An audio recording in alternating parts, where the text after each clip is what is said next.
Brandon Showalter, it is a landmark day at the Supreme Court and in U.S. politics. We have a ruling from SCOTUS that basically says that a Tennessee law that was banning certain transgender medical treatments, quote unquote medical treatments for adolescents, that this was not discriminatory, that it was allowed. It was a 6-3 ruling. For those who don't know, help us understand what this legal battle was about.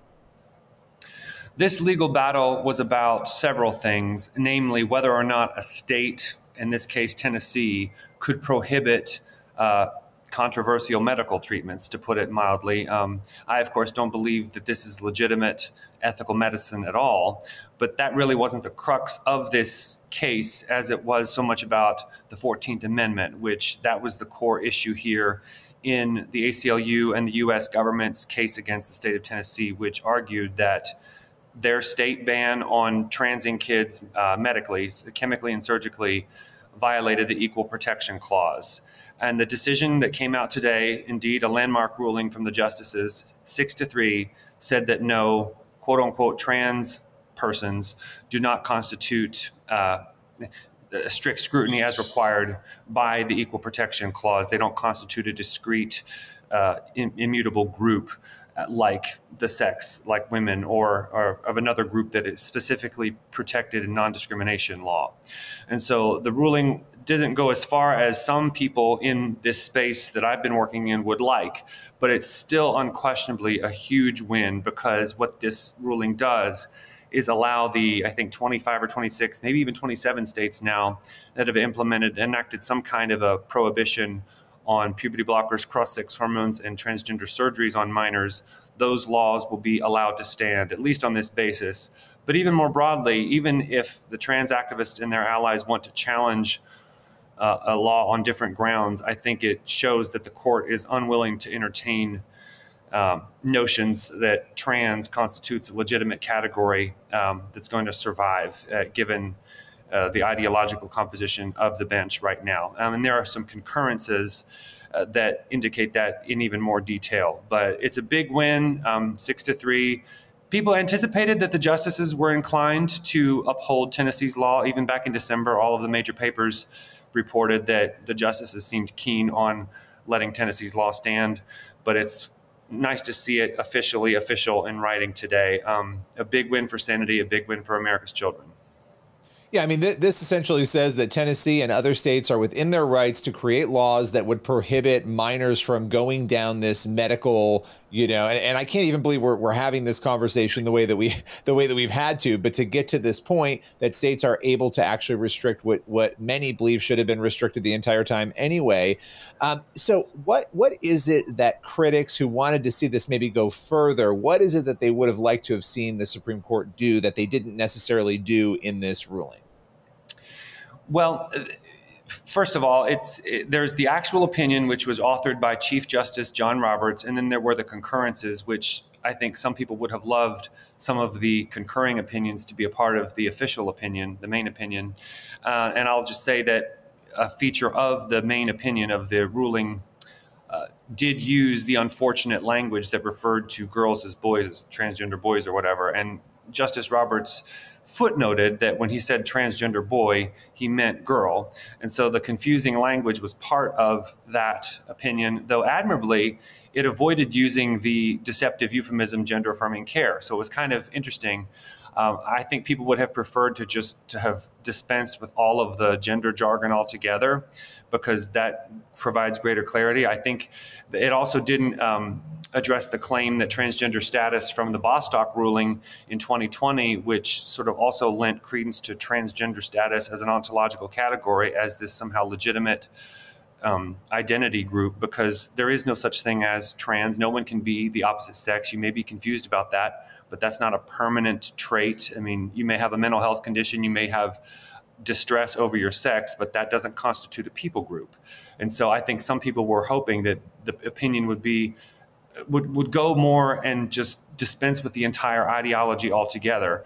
What Clarence Thomas did, Justice Thomas did in his concurring opinion, was more in that direction, and he also took greater strides against the shady group, World Professional Association of Transgender Health, the WPATH organization that has co-opted all of the mainstream medical organizations, when really what I think they are is a criminal cartel guilty of horrific medical negligence, given what has been exposed about them. And so he really sort of got to the bottom of the depths of this scandal, and also argued that children, in fact, cannot give informed consent, which we all knew what seemed like 5 minutes ago.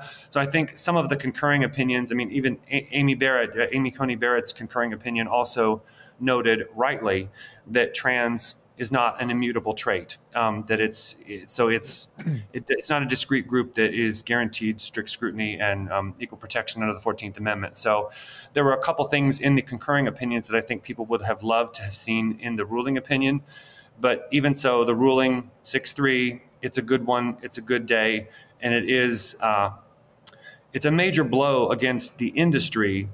And I think it's a particularly good thing to have had happened as the federal government continues to take action against the medical organizations and institutions that are carrying out these horrific atrocities against vulnerable children and young people. And of course, all of this has been in keeping with President Trump's executive order decrying all of these medical practices as a scourge. And so it's a good day. There's just no two ways about it.